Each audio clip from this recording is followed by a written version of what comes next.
Hello, everyone. Thank you for joining us. I'll give it just another moment while folks are trickling in. Welcome, welcome. Thank you for being here. We're so excited to have you. All right.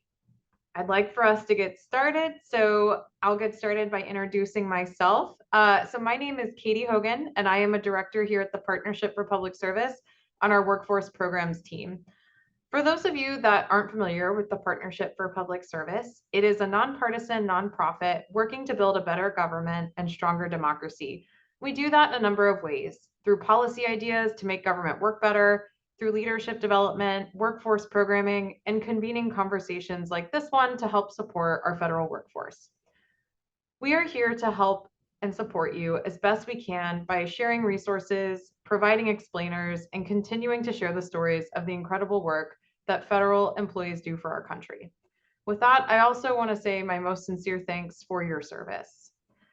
I'd also like to share a few notes before digging into today's content. So in these sessions, we always do our best to address questions that were submitted before the session. Additionally, you can submit questions anonymously through the Q&A function, and we will work to get through those throughout our time together as well. Though we may not be able to address every question that comes through today, we will continue to hold FedSupport webinars on a weekly basis and continue to dig into additional topics that are most important to you. So please be on the lookout for what's coming up next for our webinars as we go through the coming weeks. We will also be posting all of these webinar conversations on our FedSupport website for federal employees, fedsupport.org, which we will drop in the chat to make sure you have. Finally, while this conversation is geared for federal employees, it is an open forum, and we may have folks joining us from other communities. Welcome. Before we dive in, I wanted to share more about my professional background as it's relevant to our conversation today. So I've been with the Partnership for Public Service for 3 years, but before that, I spent nearly a decade working at a university, providing students and alumni with career coaching and career advising. I would do that both on the one-on-one level as well as in group settings. I'm skilled in resume review, cover letter writing, salary negotiation, and any general career development topic. I really enjoy it, and I'm going to do my best to share all the gems that I've gathered along the way. I'm also joined by my fabulous colleague, Kristen Carroll. Kristen, would you like to come off camera and introduce yourself? Hi, everyone. I'm Kristen Carroll. My path is very similar to Katy's. Prior to joining the partnership last May, I worked in higher education for 12 years, 7 of which were in career development. My master's degree is actually in art history. I have always been, prior to the partnership, in the art and design space. I was the art person amongst my friends and family, and so I know what it feels like to pivot careers, to pivot to a new sector, and to have to reconcile sort of who we thought we were in relation to what we do. I've done a lot of the internal work that we are going to talk about tonight, including a skills assessment, and that really helped clarify what I enjoy doing and what I'm good at. And I hope that this activity will give you that same clarity. Katy, I'll pass it back to you. Thanks, Kristen. And before I forget, you may also see our colleague Shirley, who is also from our workforce team. I want to say thank you to Shirley for making all of the technical aspects of this evening possible, but Shirley is joining us to help dig through questions and keep us on track. So with all of that housekeeping out of the way, we're now going to pivot to our slide deck and talk a little bit more about what you can expect tonight from this webinar. So today, we want you all to leave with an understanding of the following. So we're going to define what a skills assessment is and explain its role in shaping a personal brand, your resume, your job search strategy. We're going to explore the partnership's federal employee-focused skills assessment as a framework for evaluating and articulating your skills. We'll also address how to understand the use of artificial intelligence and how it influences a skills and the modern day job search practice. We will also preview the Partnership for Public Service's Career Pivot Bootcamp, which if you haven't taken a look yet, this is a free asynchronous course designed to support career transitions for current and former federal employees. So to help frame our conversation, we'd now like to learn a little bit more about you. So we are going to take a moment to fire up our tool called Menti. and we're going to take a quick poll. We'd love to learn a little bit more about who is joining us for this webinar. Participation is optional and it's completely anonymous, and this will just be a very short period of the webinar. You can join by scanning this QR code or navigating to the URL on the slide. So I will give everyone a moment to do that, and then I would like to see where folks are joining us from tonight. All right, so it looks like we have folks joining the Menti.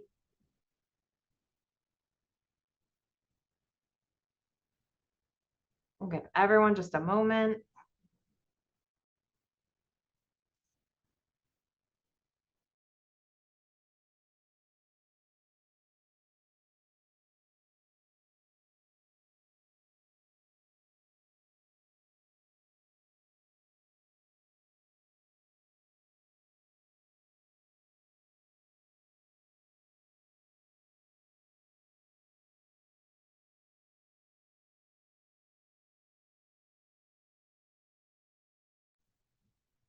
Okay, there we go. Thanks for your patience. So where are you joining us from?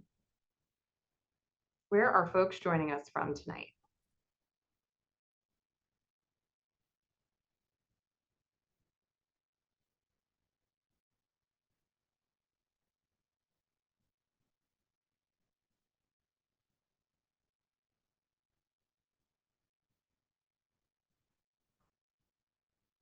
And again, we have the QR and the code. Wow, we have folks from all over. This is awesome. Hello to my West Coast folks.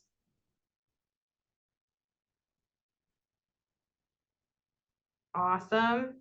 Hello to folks in Pennsylvania, Florida, Georgia. Can't tell if it's Indiana or Illinois, Colorado. We've got Cali, Oregon, Washington State. This is awesome. Obviously, a lot of DC area, Maryland, Virginia. Welcome, welcome, welcome. Very cool. All right, welcome. This is fun. With that, we'll go to the next slide.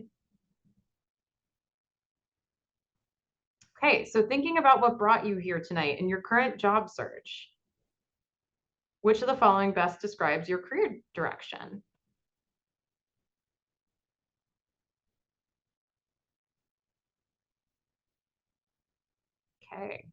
Okay. Awesome. We have a couple people who are making a brand new transition to a completely new field, which is awesome. We'll talk about that.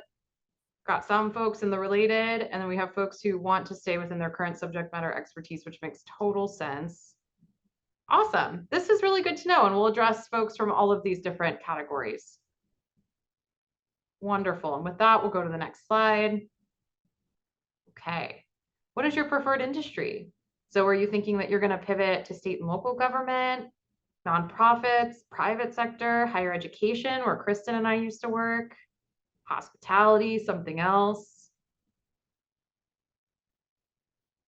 Yeah, this makes total sense. I love the diversity though. Folks are interested in all kinds of different things.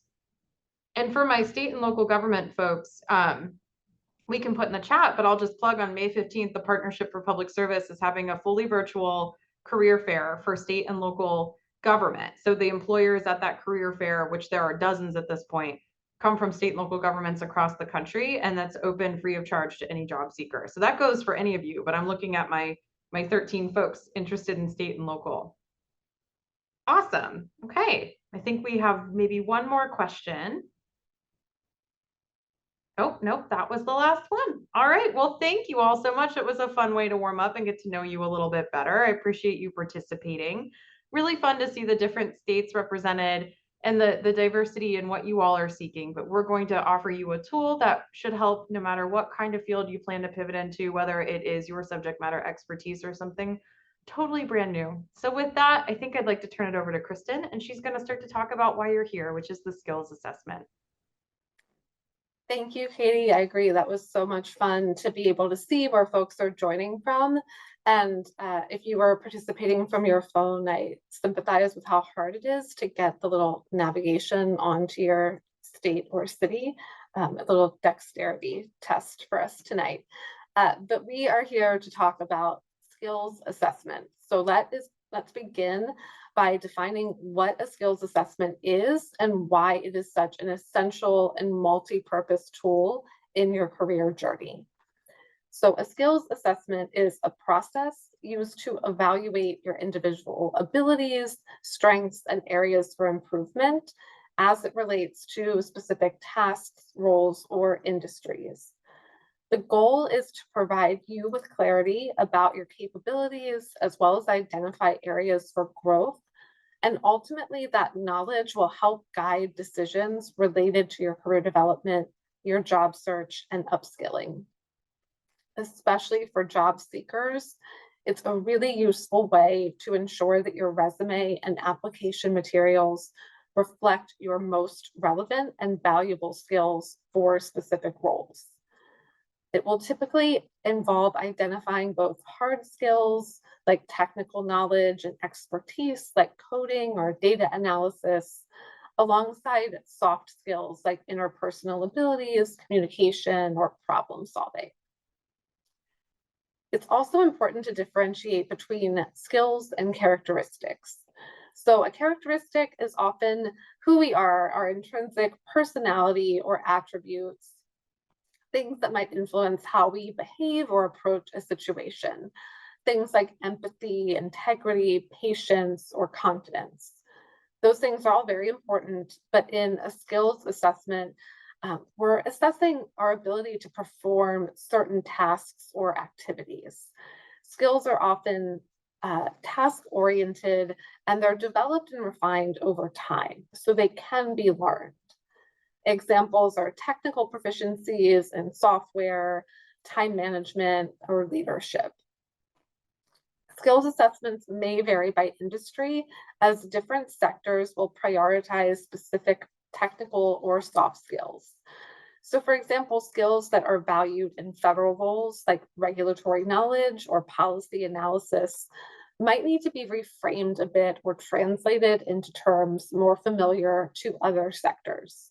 And we'll talk about more about transferable skills in a bit. So how do you conduct a skills assessment? There are a lot of tools available to you online, ranging from free resources to those that might have a fee.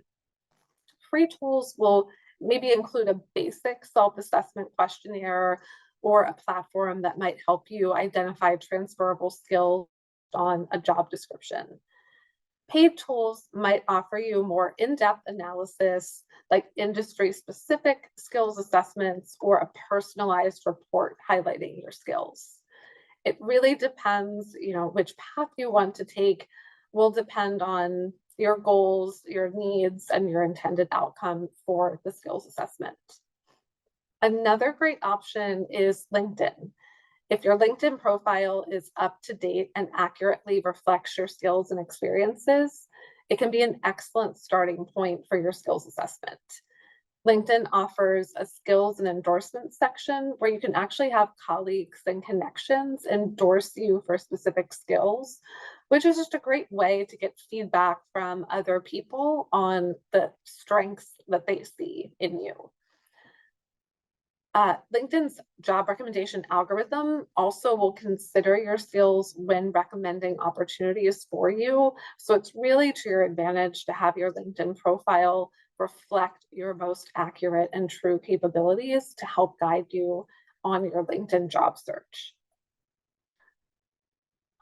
So with that, we will move on to transferable skills. So Katie and I have met with many former feds in the past few months. And one challenge that we have seen over and over is how to translate specific skills that you might think are, only government specific skills into another sector. So for example, you might use a very specific CRM that is proprietary to your agency. It might be highly specialized, but it does demonstrate that you are capable of learning a complex technical system and that you can leverage data to meet organizational needs. So we have just two different tables of examples of different transferable skills.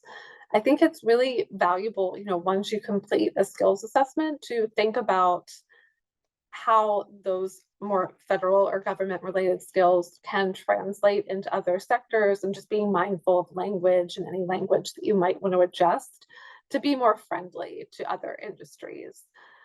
But I just want to remind you, give yourself grace when you're completing your skills assessment, and know that you definitely have more transferable skills than you may think.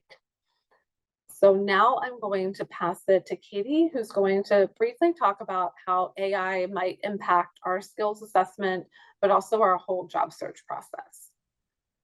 Yeah, so and I'll just know the last time I seriously searched for a job was 3 years ago. I mentioned I've been at the partnership for 3 years, and I think AI has changed radically with its role in the job search since even then. So this is a rapidly changing field, and so if it feels new or if it feels like something that you weren't aware you could use in a job search or a career pivot, that's okay because I think it's changing every day.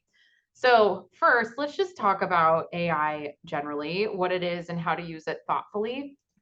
So AI, as I said, is a rapidly developing technology.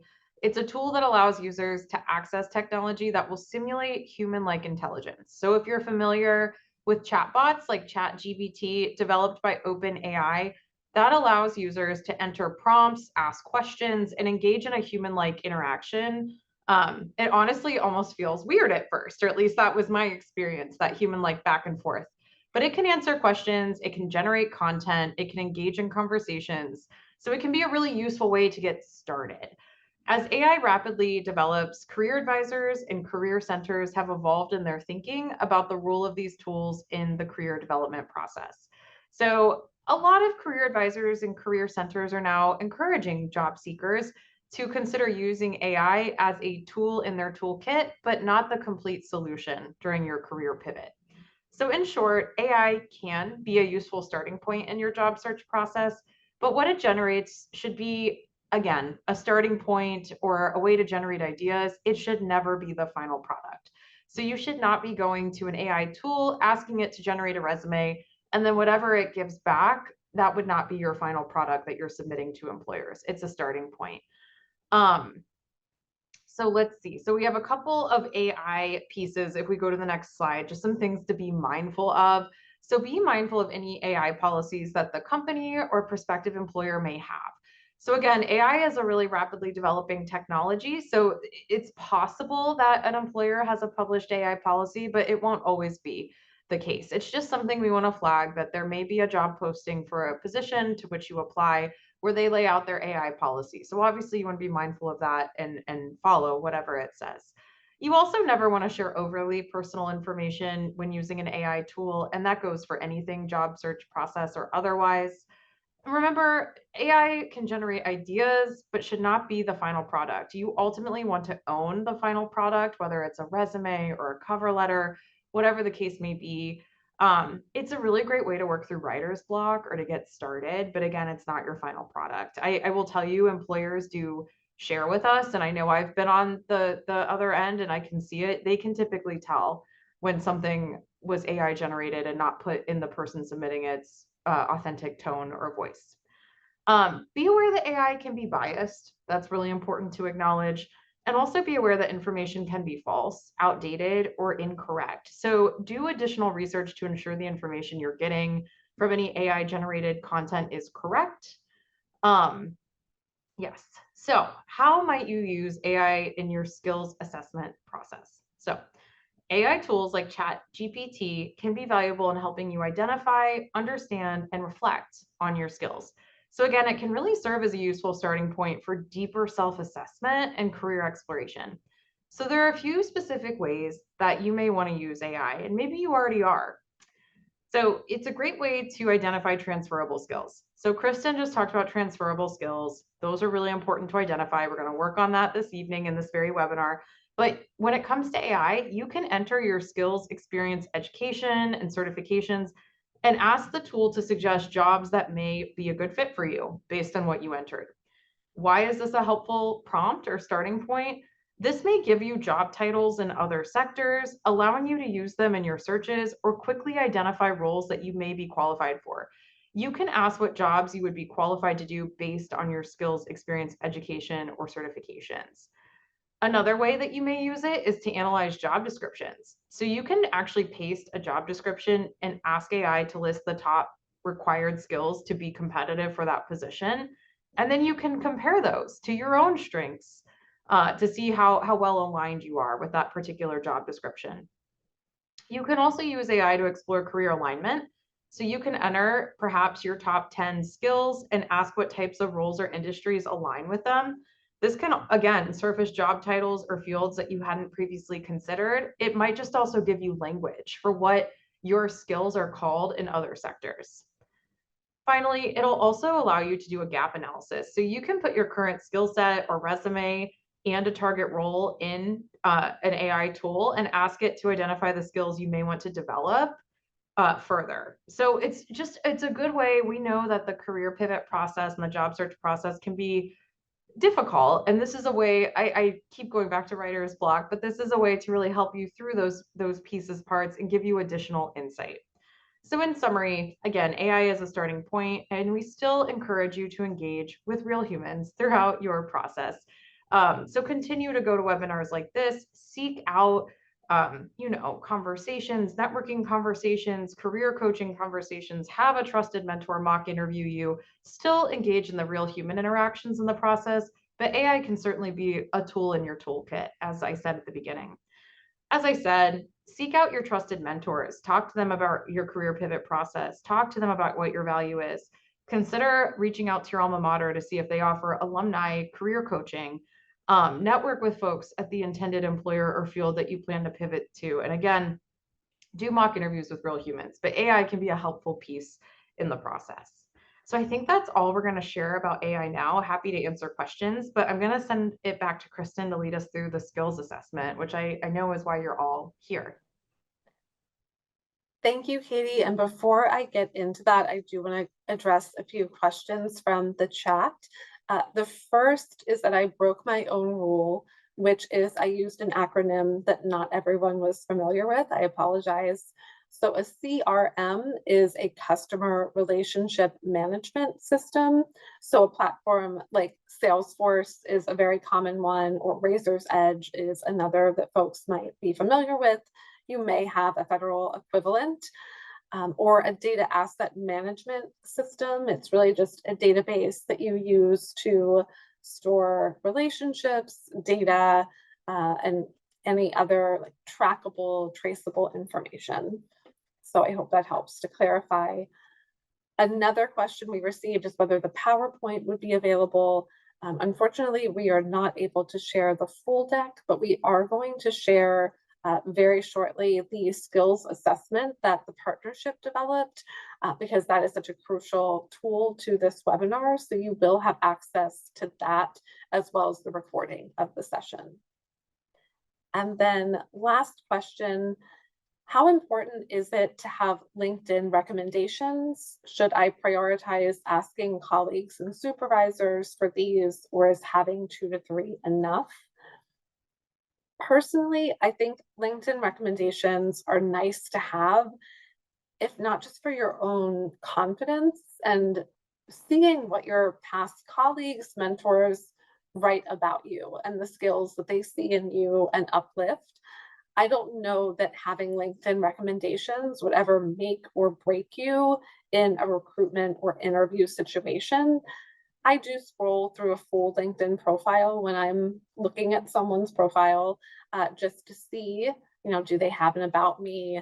How built out is their work experience, their skills? And I will look for recommendations. But again, I don't think it would ever be a make or break. But that said, I don't think you will get recommendations or endorsements unless you ask for them. So I do think it's a good practice if you want to pick 2 to 3 trusted colleagues, peers, mentors, and ask them for a recommendation. That is how I've always given recommendations or endorsements on LinkedIn, is when someone has reached out and asked for one. And the more specific, the better. If you know you want to go into a certain industry or type of role, to ask them to endorse skills that would be relevant to that role. Agreed with everything Kristen shared. I'll also just jump in on the LinkedIn question. We had a webinar earlier in our FedSupport series on LinkedIn, and they addressed that and so much more. So if you have LinkedIn questions, I could not recommend that one enough. I'm going to go ahead and get that into the chat for you all before Kristen goes back to skills assessment. I'll also link generally our past webinars so you can sort through them and see if any others are helpful to you. But back to you, Kristen. Great, thank you, Katie. So now we are finally getting to the skills assessment. So Shirley is going to share in the chat. The partnership developed a federal employees skills assessment worksheet. We do not have time to complete the full skills assessment tonight, but we will give you a few minutes in a moment to be able to read through it and just get a sense of the different sections, the different skills, the reflection questions that are on there. Again, this is just one tool of many.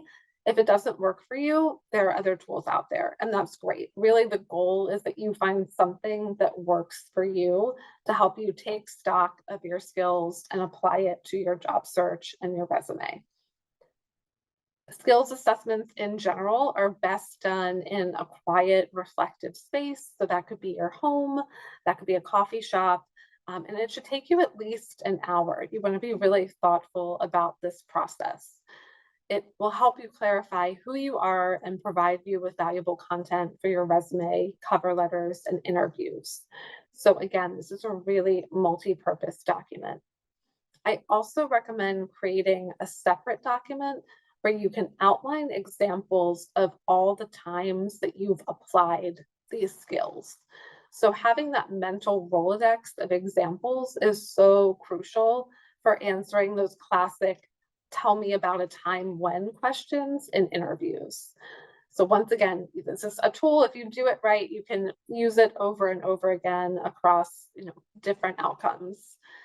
So to complete the partnership skills assessment, you would, when you have time, read through each skill and check whether you are highly experienced, feel competent, or would like to develop. I recommend not skipping a section just because you assume it doesn't align with experience. Again, I think you might surprise yourself with a lot of the skills that you do have. And you might not have a check for each skill, and that's okay. The purpose of this exercise is to uplift what you are highly experienced in and also know what skill gaps you might have where you want to grow.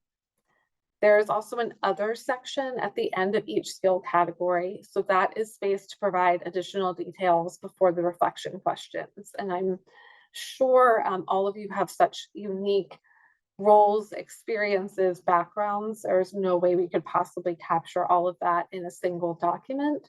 So the other section is really where you can, plug in those skills that we have not identified.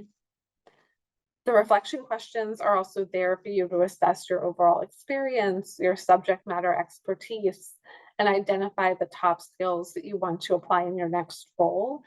Because really what you're looking for is that sweet spot between the skills you're highly experienced in and the work that you actually enjoy doing. Like that is where I all hope we can be at some point in our career, that we're doing work that we enjoy and we're really good at it.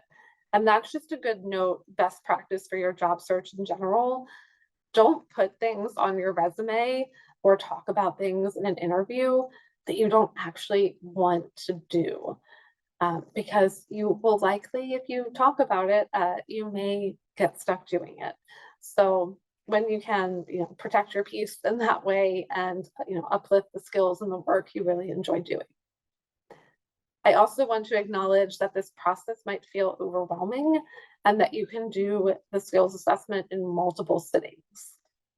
You can also just do a first draft. Like it doesn't have to be so serious. You can just do a draft and discuss it with a mentor, a former supervisor, a trusted colleague who knows you and your work well.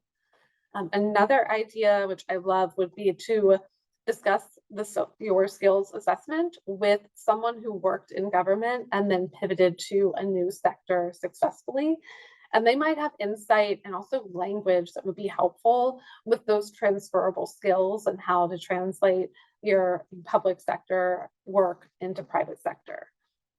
And why does that matter? So that would allow you to have common language for a wide variety of audiences professionally so that you can tell your story, your brand, and your value. So with that, we are going to pause. We're going to take 2 minutes for you to review the skills assessment. I know that is super quick. The idea is not to complete it right now, but just to scan the skills and the sections. And then we would love to hear from folks in the Q&A with just, observations and how that felt. But for now, we'll go ahead and take a 2-minute pause. Thank you, Kristen. And before we go into that pause, I did just want to flag, I see there's a question, where is the link for the skills assessment? If you navigate to the chat, there is a PDF that you should be able to open. So it's not as much of a link as it is an attachment. But if you are still having issues, just let us know in chat and we'll try to figure something else out. Otherwise, we look forward to coming back in 2 minutes. Thank you.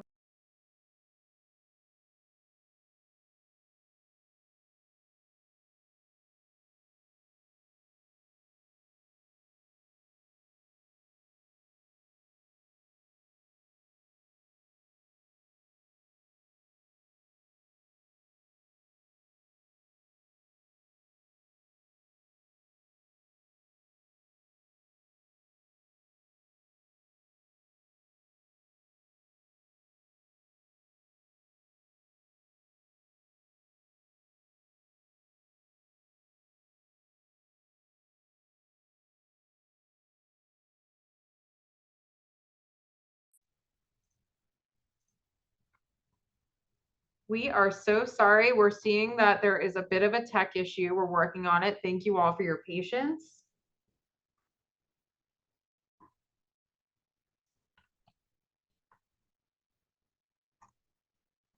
Okay, so we have resent it to everyone in the chat.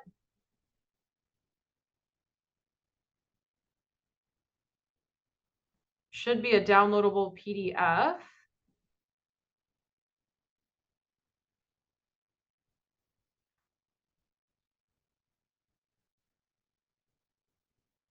Interesting. Okay, it might be if folks are on their phone. Has anyone been successful in accessing the PDF? We can also share on the screen, which may be what we have to do, and then we will make sure everyone gets the attachment and follow up. Thank you for your patience. Could be the phone issue. Let's see.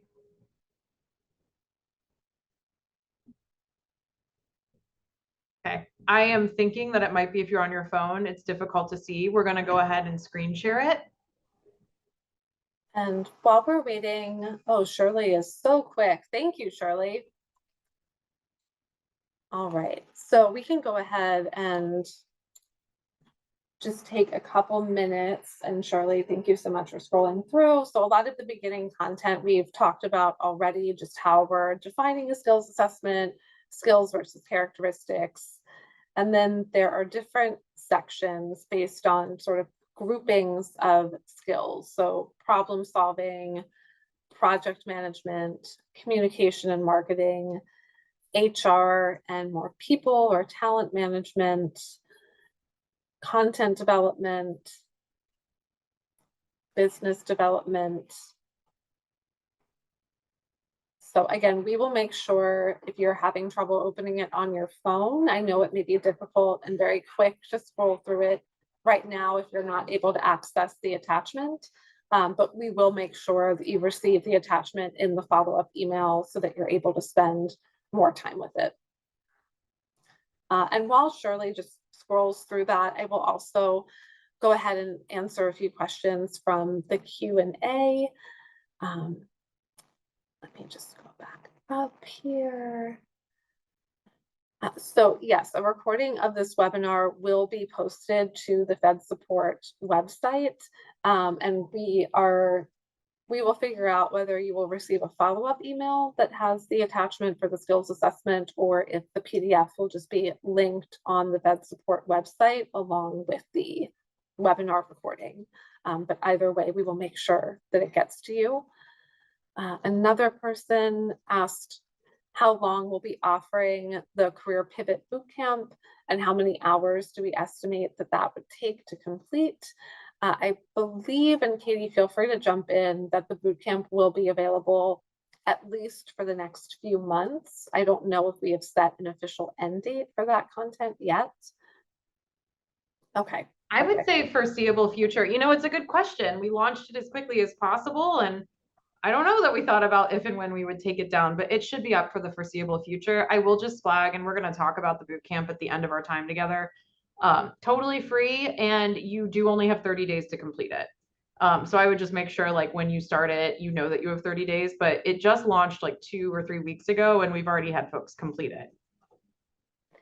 And I think as far as length of time, it really depends on how much you want to engage. So there are videos, there's just text you can read, and it's really pick and choose. You can decide like which modules, and Katie will talk more about what the modules are.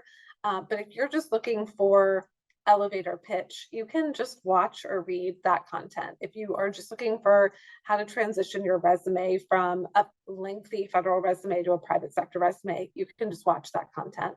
I think start to finish, if you did all of it, it would be about 7, maybe not even 7 hours. That might be an overestimate, but definitely very doable within a 30-day window. Also, just wanted to come on here, a few skills assessment questions. Someone asked, if we don't want to develop a specific skill, not interested, don't want to go in that direction, do we leave it blank? Yep, totally. This is for you. You are not beholden to any skills on this assessment. I'll also note, Kristen actually demonstrated the skills assessment for our own staff at the Partnership for Public Service, and she made the really good point that, you know, there may be skills every day that, like, you aren't that interested in continuing in your next role, and that's your business, and that's okay. This is really for you, to give you the narrative that you need to build that resume, to build that elevator pitch, to be really confident and skilled in talking about your skills in an interview. With that, someone else asked the very good question, can the skills assessment be paired with the challenge, action, result? And I love that. Absolutely. That's what this is all for. This is to give you that foundational analytical approach to get it all on paper so you can start parlaying it to those other pieces. I think and this is yours. Like Kristen said, you can approach this however you want. If you wanted to start like drafting challenges, actions, and results within each skill area that you really want to focus on in this assessment, that's a great way to interpret this tool. What do you think, Kristen? I agree. I think something we've noticed in the outreach that Katie and I have done, like, these are recommendations, and I've sort of been framing a lot of the content we're sharing as a recipe. It is not something you have to follow exactly. You can make it work for you. And this advice applies to your skills assessment, to your resume writing. Like, we're sharing some best practices, but like when you're cooking, you can make something a little saltier, you can omit something, you can add spice. So wherever you would like to adjust, it doesn't have to be so formulaic that there's only one right way to do it. So I really encourage you to improve upon the template we've created, expand upon it, use it for however will work best for you.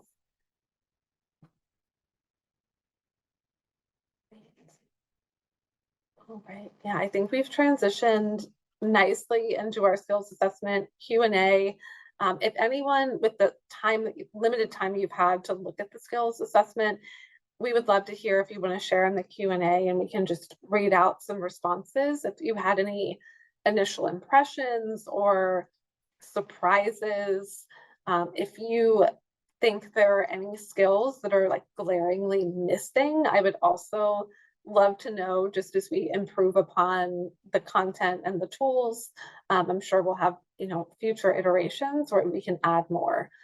So yeah, any initial reactions, surprises, or if you're having a hard time translating a skill from federal into non-federal sector, we would be happy to try and help you out with that.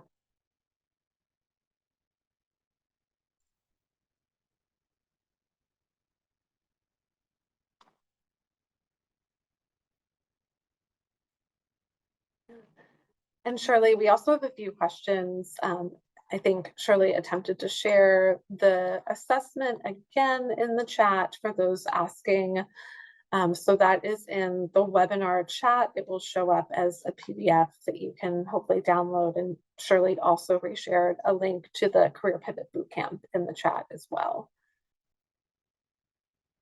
And then, yeah, someone recommended to develop a scoring system for the next iteration, which is really interesting to think if there's a way to like quantify skills and incorporate a ranking or scoring system, like rubric it somehow. I really like that suggestion. But yeah, that it can be an overwhelming document, but I appreciate that you followed up, but it's very detailed and thorough. So I get that, and especially like the limited time that we have. Yeah, that's why we recommend like spend at least an hour with it if you can pause and come back to it. And then I think just being mindful of time, we can maybe take 1 or 2 more questions from the chat. So a question about one of the reflection questions. Number 2, are you a subject matter expert in any specific issue areas, such as environmental policy, nutrition, national security, or another field? If so, which skills do you typically deploy? I think that is just meant because the skills assessment doesn't have as like industry specific, especially for things like environment or like international relations or healthcare. These are more general skills. So that is just meant as a space, like if you have strong subject matter expertise in one of those fields or areas, like that is a space where you can make sure you capture all of that and specific skills that are relevant to those more individualized fields. All right. Let me just see if we can take one more. I appreciate all of the engagement in the Q&A so much. I'm glad you're enjoying the tool. What about, Katie, I might pose this one to you. What about a skill like policy analysis? How do you go beyond the general to a skill list? Not clear looking at the assessment. So maybe I'll try and clarify. I think how do you interpret a skill like policy analysis in the skill assessment? I would think so. Policy analysis is really broad, which I believe is the point the person asking this question is making. I would interpret it, and this is not to put it back on you, but again, this is the career pivot journey is very personal. What does policy analysis mean to you, and what skills are within that big umbrella of policy analysis? You know, is it database management? Is it qualitative analysis? Is it like focus groups where you like, what is it? Is it more legislative affairs? Is it more maintaining relationships with congressional offices and then, you know, parlaying those relationships into policy recommendations that your agency made? And so you're right that it is really broad, but what does it mean to you? And then start to sift out what skills you want to continue to use from your policy analysis experience. Policy analysis may be your broader umbrella of personal brand, but then what is within that? I hope that helps. So there's probably a lot of intersections on that assessment. Like there's probably lots of skills that incorporate that broader policy analysis. Thank you. And if we have time at the end, I know there's questions that we have not been able to get to. A lot of them are about bootcamp, which Katie is going to talk about next. So hopefully those questions will be answered. And if we have time at the end, we can try and come back to some of the skills related questions. But with that, Katie, I'm going to pass it over to you to talk more about our bootcamp. Yes, and I will just flag this should be an editable PDF. If it's not, we will look into that and make sure you get the PDF that you can edit, because I saw that flag in the chat as well. A lot of interest in the chat about bootcamp. I am so thrilled about that because this is something that I was really honored and excited to work on. So just as a personal background, Shirley's going to put in the chat, but I was on one of these FedSupport webinars earlier this year. I want to say February, about just general, like how to pivot to the private sector. We have a blog on some of those. It was really high level, like job search, how to get started. And it became really clear that there was a greater need for a more in-depth tool, that folks were perhaps looking for like something really, really structured and really detailed. So here it is. This is the Career Pivot Bootcamp. So we launched this bootcamp just a couple of weeks ago, as I think I shared. We've already seen nearly 1,000 people, feds and former feds, sign up for it. So I gave you the background, but basically from that webinar, which I know was great, and I know there was value, and I think there was like 700 people there at that webinar that kind of inspired this, but we knew that there needed to be something really detailed all in one place. So here it is. Partnership is super committed to supporting civil servants during this time. There's a number of ways we do that. The webinars like you are attending at this very moment, but also this Career Pivot Bootcamp. So I can just talk a little bit through it. So what will you gain? So this is an asynchronous program. So it's fully online, it's free. I saw some questions about how long will this be available. Again, I'm actually not sure, but for the foreseeable future, basically what you're going to get is expert-led training videos and content from people at the partnership. So you will see people with career coaching backgrounds like Kristen and myself and others. We also, it's not just videos, we provide tools and resources to manage your entire career pivot. We focus on the following topics: elevator pitch, networking, resume, cover letter, LinkedIn, interviews, salary negotiation. So again, it's asynchronous. So that means that it's at your own pace. There's no teacher, there's no deadlines, there's no homework. It is truly for you. It is broken down into 7 separate modules, as Kristen shared before, but I'll say it again. It's for you. And there's no test, there's no grade. So if you really just want to go there for like networking and resumes, go do those 2 modules. You don't have to do all of it. You can access any piece or part of it. You know, my hope is that you'll take a look at all of it, but this is ultimately for you and you know yourself best. It is hosted on a learning management system called Moodle. For any of you that are familiar with online learning management systems like Canva, for example, it's a lot like that. So basically you sign up on our website, you then get instructions in your email for how to set up your Moodle account, and then you go in and you are a student or a participant in the bootcamp course. If we go to the next slide, these are just some screenshots so you can get an idea of what the interface looks like. But if I can describe to you, on the left-hand side of the slide, far left of that first picture, Career Pivot Bootcamp for Federal Employees, that purple, I know it's really small, but you can see that it lays out the structure of the course. So the course introduction, in that first module, laying the foundation for a new professional journey. And we go through like your bigger life picture. We talk about artificial intelligence again. We talk about the elevator pitch, personal brand, the skills assessment, which you've already started. And then if we go to the right side of this slide, you can see module 2, and it lays out all of the subcomponents of module 2, which is critical career tools.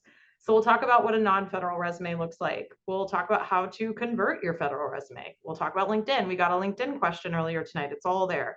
Cover letter, and then module 3, building your network. So you can see you're kind of on a journey. It's very detailed, but the beauty is you can kind of click through if you want to. And then again, it's a wide range of content. So there's videos, there's text, there are external resources at the end of every module.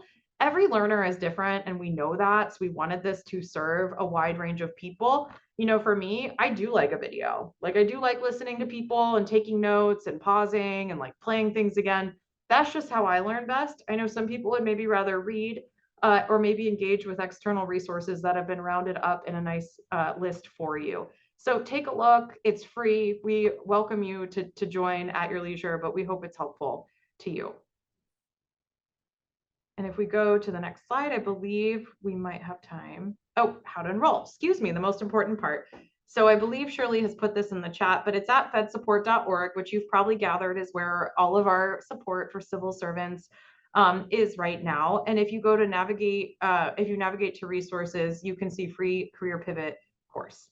As I shared, you click enroll today, you complete a quick form, and after you submit, you'll get a confirmation email with an access link and final steps to complete the process. So it's probably not unlike other things that you've had to create a username and a password, but you'll create a Moodle account, and then you'll scroll down on the welcome page and select Career Pivot Bootcamp. That's your course, and then you'll enroll and you'll start accessing content that day. And as I said, it's just a flag. Once completed, you have 30 days. Again, we think it's pretty reasonable, but I wouldn't want you to like set up your account forget about it and then it's gone, you know, so just make sure that you have a plan to go through all of it. And of course, like pull any links and tools and resources that you want beyond those 30 days. Okay, I do think we have about 10 minutes for questions. So I'm gonna take a little spin in the Q&A, unless Kristen, you see something.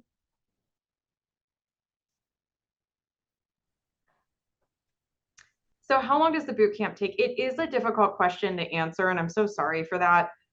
It really depends on you. If you did all of it, if you watched every video, read all the text, and accessed every tool, I do believe it's around 7 to 10 hours. So it's substantive, but some people might take double that. Again, like I was just sharing, me personally, I like to watch video style lectures and like pause and take notes and maybe ponder it and then maybe apply it. So if I'm watching the resume for myself, if I'm watching the resume video, maybe I'll have my resume pulled up and I will pause the video and apply some of the lessons learned.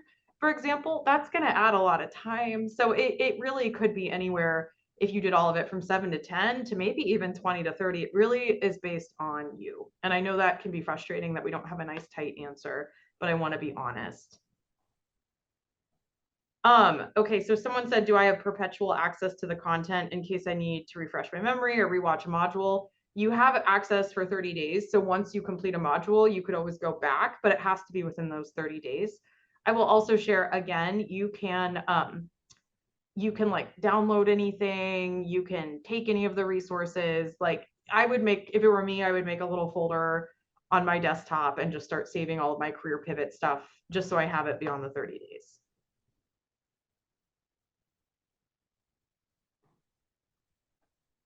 And I am seeing that our PDF was not able to be edited, so I apologize for that. And we're going to look into it and follow up with you all. Really appreciate your patience with us tonight.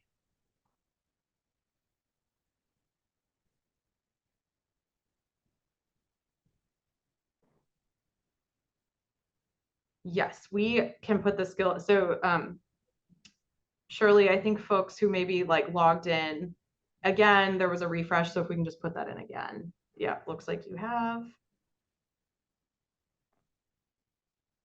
Interesting. So I'm going back to general questions. Someone asked, what do you think are some of the most common mistakes you've seen feds make in their job search? I don't know about mistake. So I'm just thinking about that. I'm sure, Kristen, you have something to share as well. I would say the feds have a lot to offer. I feel like jobs are multifaceted, they are complex, they require a lot of agility oftentimes and skill and talent. But as we've talked about, and as is the purpose of the skills assessment, I think sometimes government can be really like jargon heavy or really government specific. So I think sometimes it can be challenging and overwhelming to say, okay, like what does that look like outside of government? And so what I've been encouraging folks to do is to first start with, how do you explain your job and what you do to a friend or a loved one? What is the layman's terms for explaining what you do? And I think that's a really good first step. And then the skills assessment. I know that it is overwhelming because it's a lot to think about, but really taking some time, like dedicated, structured time to sit down with it and really think about, what do I do? What value do I have? And what do I want to take to the next chapter of my career journey? And so I think that's maybe the other, I don't want to call it a common mistake, but just maybe a roadblock is like that feeling of overwhelm. Like, how do I get from point A to point B? And it's taking those steps. Like, and tonight was a step. You came to this webinar, you're on FedSupport.org. It sounds like a lot of you may sign up for the boot camp. Those are all amazing steps. So I think looking at the big picture and the end game, but building a map with micro steps to get there, because it can be really overwhelming really fast. But Kristen, what would you say? The only thing I would add, I completely agree with everything that Katy has shared, but I would add is just being kind to yourself. I know it's hard to not internalize a lot of what is in the media right now. And we've heard that from federal employees, that they are afraid of how they're going to be perceived in their job search. And if folks have, preconceived notions, and like, while you don't know, you never really know the person, the hiring manager, the recruiter, and what their associations or assumptions about government might be. I think that there is a lot of goodwill that exists right now of people who know the value of public service and are public servants, and how hard you work and how intelligent you are and how committed to mission you are, and just improving lives and systems. And so all of this to say, like, be kind to yourself, be gentle with yourself, know that you have value, and that there are people out there who recognize that value. And there is a lot of goodwill right now of, organizations and individuals who want to help and help you transition and find that next opportunity. And I'll just, oh, sorry, Kristen. I was going to say, like, grieve, certainly process, but don't internalize it too much. Agreed. And I know Kristen's going to share, we'll take one more question. We have a quick survey before we do that we're going to get in the chat.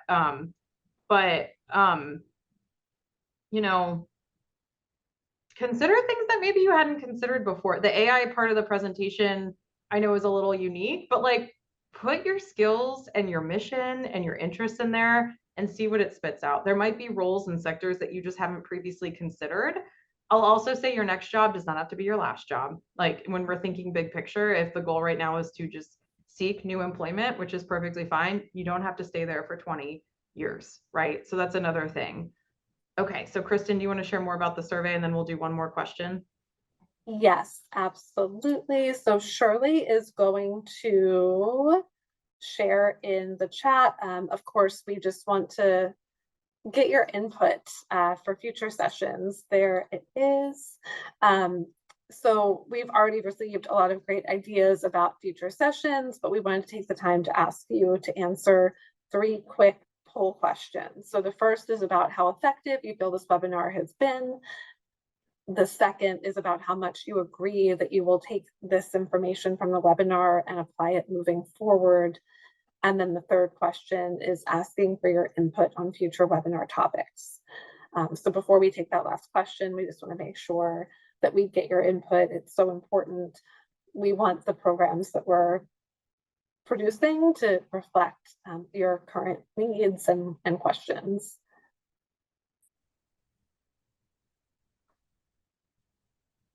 We'll just give you another minute, and then I have one more thought, and we'll take one more question.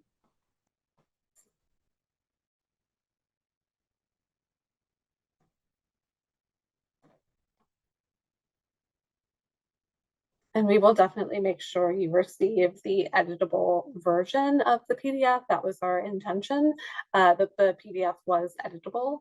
So we will make sure that whenever we follow up, whether it is through email or posted to the FedSupport website along with the recording, that it will be that version that you will receive.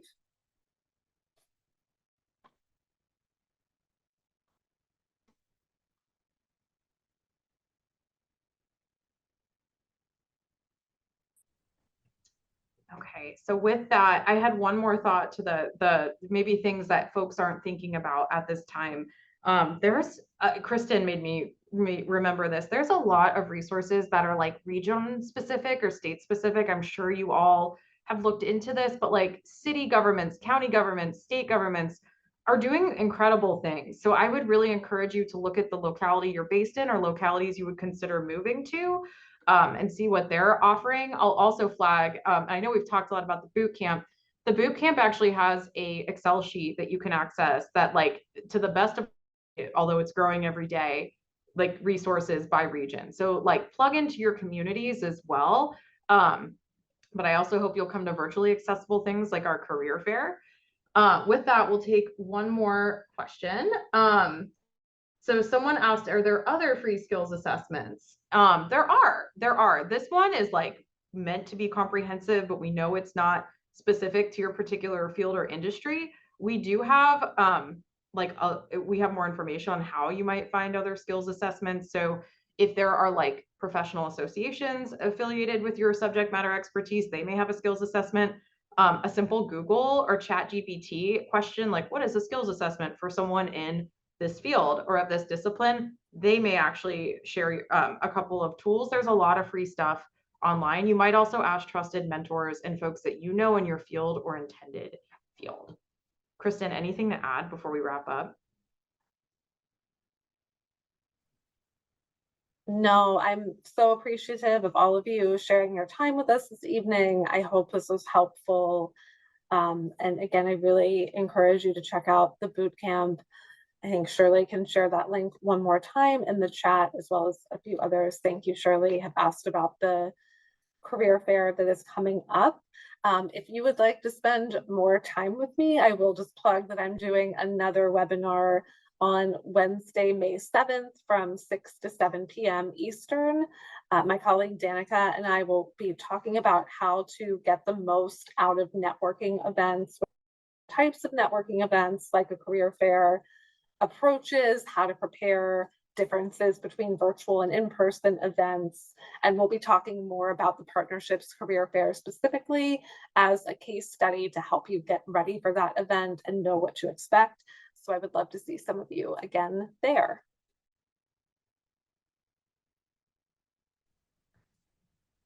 Thank With you that, I all. hope everyone has a great evening. We hope to see you again soon. We will be here continuing to support you and do this work.